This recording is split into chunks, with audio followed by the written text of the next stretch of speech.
Well, after months of declining, COVID-19 cases are now rising here in Houston, and a couple of variants have made their way to the area as well. Now, we aren't seeing numbers like we saw during last summer's surge, but Fox 26's Damali Keith is joining us with a look at what we are facing. Damali.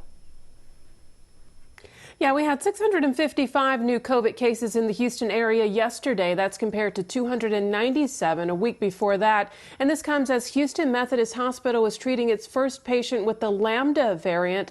Now, Methodist says there's, quote, an alarming spike in COVID-19 cases, which had a steep increase just over the weekend alone.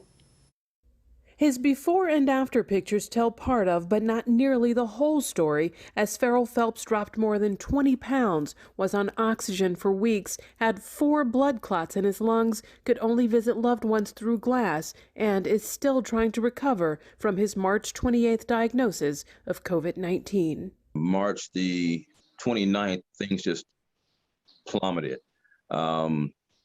Temperature through the roof, massive headaches, and it was just basically downhill from that.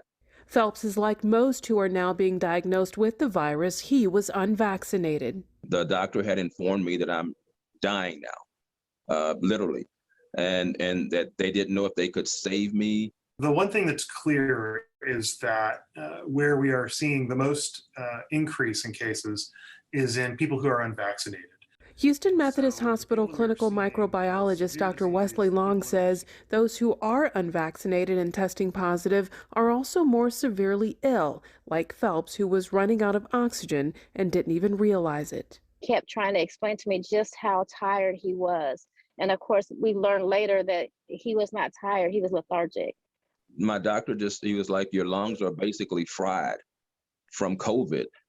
Last week, Methodist had 100 COVID patients. Today, that number has spiked to more than 185. 85% of our cases in Houston Methodist now are the Delta variant of COVID-19, and it's incredibly contagious. It's the most contagious variant we've seen.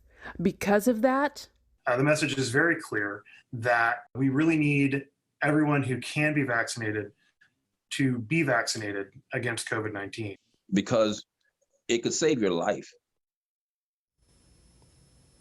Now, Dr. Long says they are seeing some breakthrough cases where people are vaccinated, but they are testing positive for COVID-19. But he says those people typically are suffering either no symptoms or very light symptoms. And also, if you've heard about children who have suffered some cardiac issues after they were vaccinated, Dr. Long will address that coming up in the 6 o'clock hour. Reporting live, I'm Damali Keith, Fox 26 News.